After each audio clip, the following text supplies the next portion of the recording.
Mangwanani Madelepo Fukenjani Class, welcome to Africa. Good morning, your portal into Africa's potent stories. In today's edition, we begin in South Africa, where the Constitutional Court has made a groundbreaking ruling allowing men to adopt their wives' surnames. From there, we head to Ghana as President John Dramani Mahama confirms his nation's role in hosting deported West Africans from the U.S. We also explore a major expansion in school feeding programs across Africa, rising arrests of online content creators in Egypt, and the WHO's urgent call for suicide prevention reform, plus economic and tourism updates and special video features from Namibia. Watch us on DSTV 285, GOTV 25, 1up2.com, and NTV Africa on YouTube, as well as Network Media Hub. Keeping in mind that ShopRite is turning 35 and they don't want to do it alone, they want to celebrate with you. Do enter the competition below and you stand a chance to win a 3,500 Namibian dollar voucher. 7 winners every single week, as ShopRite is proud to turn 35. My name is Ashwin Betty. This is Africa Good Morning. Top stories shortly.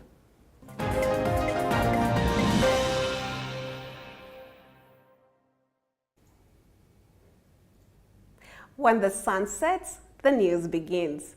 Welcome to Sunset News, bringing you the latest headlines, in-depth community stories, economic updates, sports highlights, and your daily weather forecast.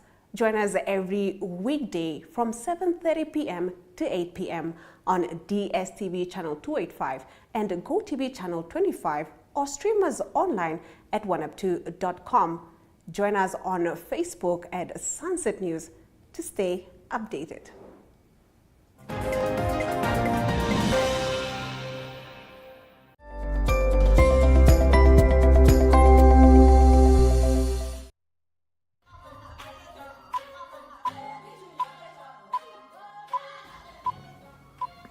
Let's get into the top stories on Africa Good Morning.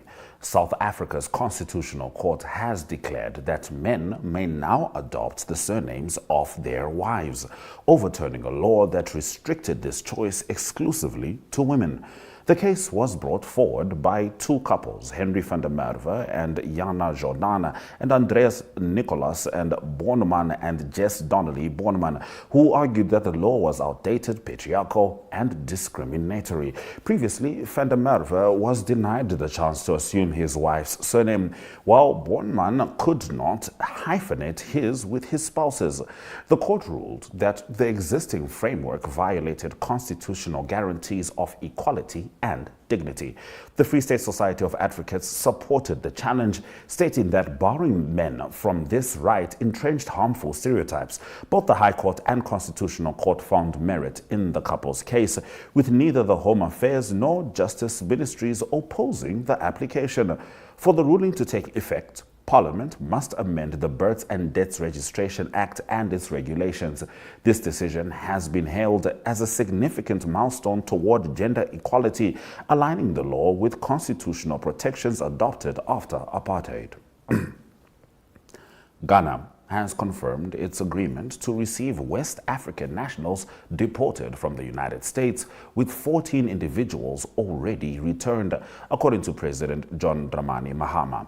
Speaking at a press conference, Mahama explained that the deportees, including Nigerians and a Gambian, had been facilitated back to their home countries after arrival in Ghana. He emphasized that the arrangement was practical, since West Africans do not require visas to enter Ghana. This decision comes amid a broader U.S. immigration policy under President Donald Trump, aimed at removing millions of undocumented migrants and encouraging third countries to accept deportees. While Mahama was not part of a recent White House meeting with 5 West African leaders, the agreement underscores cooperation between Ghana and Washington. The move follows earlier deportations to countries such as Eswatini, South Sudan, and Rwanda as part of U.S. efforts to spotlight removals to African states. Mahama did not specify limits on the number Ghana might accept, but defended the arrangement as consistent with regional mobility norms within West Africa. Moving on to our next story. The World Food Programme has announced that African governments have provided school meals to an additional 20 million children in just 2 years, signaling stronger domestic commitment to child welfare. Sub-Saharan Africa recorded the fastest global growth in school feeding, with numbers climbing by nearly a third to reach 87 million children in 2024. Nations including Ethiopia, Rwanda, Madagascar, and Chad notably expanded coverage, with Benin's local food procurement channeling over $23 million into its economy. The WFP highlighted that this reflects a shift from dependency on external donors toward investment in education and nutrition. This comes despite worsening hunger across the continent, with 307 million Africans chronically malnourished and forecasts suggesting Africa could host 60% of the world's hungry by 2030. The expansion has also supported local farmers, as a significant share of food now comes from smallholder producers, such as 1/3 of meals in Sierra Leone. However, challenges remain acute in low-income states like the Democratic Republic of Congo, where millions of children continue to miss out on guaranteed daily meals. In our next story, since July this year, Egyptian authorities have escalated arrests and prosecutions of online content creators, targeting at least 29 individuals, including 19 women and even a child, according to Human Rights Watch. Charges range from violating family values to money laundering, often linked to TikTok videos deemed indecent. Several dancers, comedians, and tattoo artists were detained, with assets frozen and travel bans imposed. Some cases included minors, such as a 16-year-old who was sentenced to 2 years for allegedly promoting vice. Popular creators like Suzy El Odenea and Mohammed Abdelati were also detained on morality-related charges. The Human Rights Watch condemned the campaign as a systematic attack on free expression enabled by vague provisions in Egypt's cybercrime law and penal code. Reports indicate state-aligned media and lawyers filed complaints accusing creators of undermining societal principles. The public prosecution has pursued these cases aggressively, renewing detentions and issuing fines. Officials have even raised the prospect of banning TikTok altogether unless content aligns with societal values, highlighting the government's tightening grip on digital expression. In the last of our top stories, marking World Suicide Prevention Day, the World Health Organization urged a global shift in how suicide is discussed and addressed, highlighting that over 720,000 people die by suicide annually. WHO Director General Tedros Adhanom Ghebreyesus stressed that stigma and silence must give way to openness and empathy. Suicide remains the third leading cause of death among 15 to 29-year-olds worldwide, and disproportionately affects low and middle-income countries, where nearly 3/4 of global cases occur. Africa records one of the highest regional rates, with 11.5 per 100,000 people. Factors driving suicides range from untreated mental health conditions to financial stress, illness, violence, and isolation. Vulnerable groups, including migrants, refugees, LGBTQI persons, and prisoners, face particularly high risk. WHO advocates for systemic change through stronger investment in mental health, as current budgets remain limited, especially in low-income nations where per capita spending can be as little as $0.04.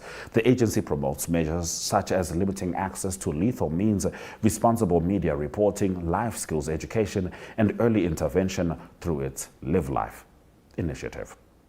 Those have been our top stories on Africa Good Morning. Shortly, we'll be getting into Namibia's videos of the week, the first two coming from the President and the Minister of Health, also discussing the subject of suicide prevention. But before that, it's the weather.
Let's get into the videos of the week stemming from Namibia. President Netumbo Nandi-Ndaitwah has described Namibia's rising suicide cases, particularly among men, as a national crisis. Speaking at the Council of Traditional Leaders meeting in Ondangwa, she revealed that 542 lives were lost to suicide in 2023-2024 and urged traditional leaders to use their influence to provide community-based support. A grave challenge that has profoundly affected our nation. The ever-rising wave of suicide, particularly among men, young men for that matter. In 2023-2024 alone, 542 lives were lost due to suicide. 1 year, can you imagine? And we know as a country that topping the list, we are now topping the list of suicide in Africa, Namibia. It really worries me what is happening in our community. That's not a record to be associated with. Over the past 3 or 4 weeks, we have lost over 10 lives by suicide. This is not just a statistics. It represents precious lives lost, broken families left behind, and a nation at pain. As traditional leaders, your wisdom, influence, and close connection to the community are vital in helping the government understand the root cause and develop practical solutions. Staying with the same subject, the Ministry of Health and Social Services commemorated World Suicide Prevention Day under the theme Changing the Narrative on Suicide. In her keynote address, Health Minister Dr. Esperance Luvendao urged the media to report responsibly on suicide, avoiding sensationalism and always providing information on support services. She also emphasized the need to break the silence and stigma around mental health, reminding Namibians that every life lost represents a family and community in pain. Literacy, and I'm happy the media is here, and I want to say this. How we report on suicide is important. How we report on suicide is important. There is responsible reporting for suicide. There is responsible reporting for suicide. It is important, and this is part of health education and health literacy that is sometimes not given. It is important. The details you give, how you give the details, how you give the information. Yes, we want to sell papers, but it's important. It's important. And in every single article, you cannot report on suicide and not provide help at the end of the article. You can't. Because you're telling someone that was on the verge of doing it, or somebody else did it. You can do it. This is how you can do it. And there's no help. We're not offering you help. We're not going to tell you that there's a lifeline you can contact. There's who and who you can contact. We just write and we let it go because we want to sell. And that's dangerous. Reporting on suicide is important, and we need to start training reporters and media on how to report on suicide. It is very important. Director of Ceremonies, the Ministry of Health and Social Services recognizes the urgency of this crisis. We remain steadfast in our commitment to suicide prevention. We are the largest service provider in this critical area. And so yes, not enough is being done. We take responsibility for that. We understand not enough is being done. Having little awareness campaigns and then posting on social media and saying we are here, that's not enough. It's not enough. We take liability that we need to do so much more. We take it. There is so much more that needs to be done, that is not being done, and we must do it. With that said, the ministry has offered a lot of assistance. The past weeks I've seen what Now, Bran van Openen, head of the economic section, and Palesa Shipena, the green hydrogen economic policy officer from the Embassy of the Kingdom of the Netherlands in Namibia, were in attendance at the Global Africa Hydrogen Summit in Windhoek, which came to a close yesterday. They spoke about the seriousness with which the Dutch are pursuing green hydrogen opportunities in Namibia. This video is courtesy of Augetto Graig. Hello, my name is Palesa Shipena. I'm from the Green Hydrogen Economic Policy at the Embassy of the Netherlands in Pretoria. This is Bram van der Pijnen, the head of the economic section based in Pretoria, South Africa, but also responsible for green hydrogen in Namibia. So we are here at the second installment of the Green Hydrogen or Global African Hydrogen Summit. We've been to participate in the first installment as well. As the Netherlands and especially as the Embassy, we believe that partnership is important. We are very committed to partnering with Namibia to achieve its green hydrogen and green industrialization aspirations. To demonstrate this, we have brought a visit of a few Dutch companies here.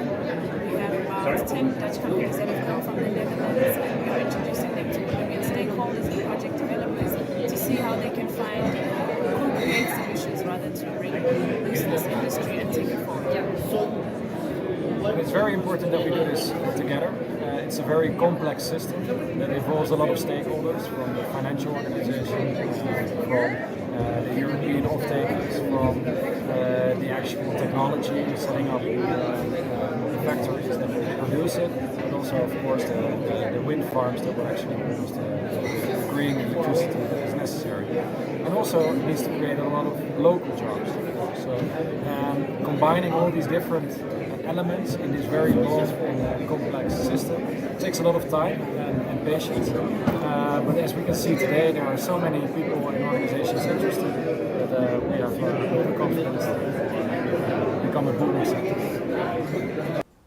Now, Oryx Properties has initiated a Young Entrepreneurial Day at Marua Mall in Windhoek, where young entrepreneurs are stationed to sell their products. That was yesterday and today, with CEO Ben Eustace saying it is the first time they're hosting such an event, but they want it to continue annually, adding that judges present will select winners based on their businesses and urging the community to come out and support the aspiring entrepreneurs. Good afternoon. My name is Ben Eustace. I'm the CEO of Oryx Properties Limited, and we are in Marua Mall. So welcome to Marua Mall. I'd like to ask your listeners to come and support us today. We've got, for today and tomorrow, we've got a Young Entrepreneurial Day in Marua.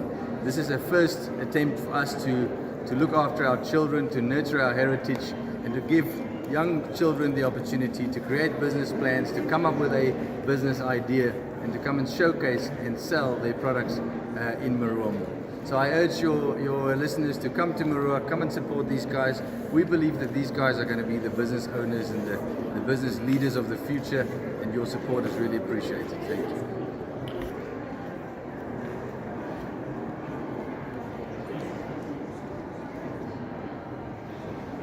Ladies and gentlemen, if you would kindly do visit any of the stores and support our young budding entrepreneurs. We are live and direct in Marua Mall.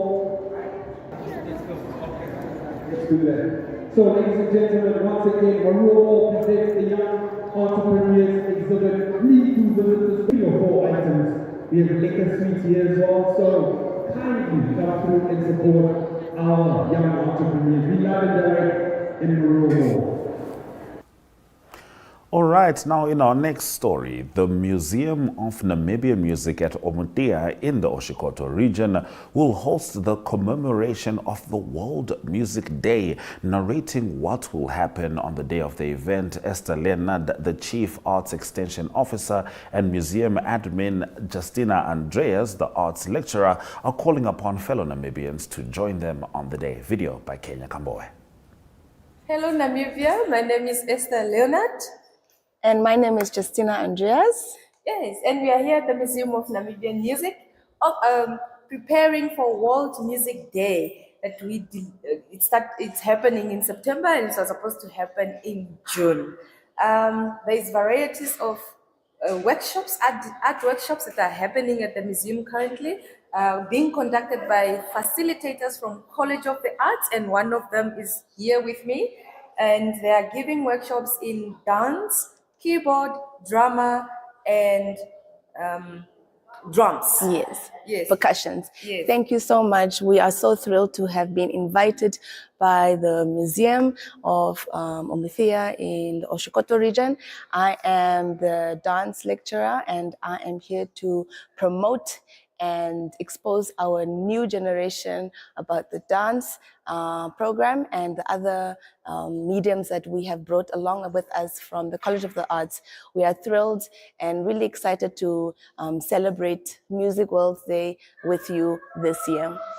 Yes, we are inviting the whole Namibia to come and celebrate World Music Day with us here at the Museum of Namibian Music in Omuthia. On Friday, we'll have the official celebration starting from 9 o'clock. And on Saturday, we'll have a concert show, which is actually open to the general public. And we also have a music tribute to our two artists that passed on recently, Rashe Hammer and Jackson Jr. May their soul rest in peace. Please come and celebrate their lives together with us. From music, we end with some dance. President Netumbo Nandi Ndaitwah showcased her traditional dancing skills. This was upon arrival at the opening of the 26th annual meeting of the Council of Traditional Leaders in Ondangwa Oshana region. Enjoy.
Nothing like the joyous expression of true African culture.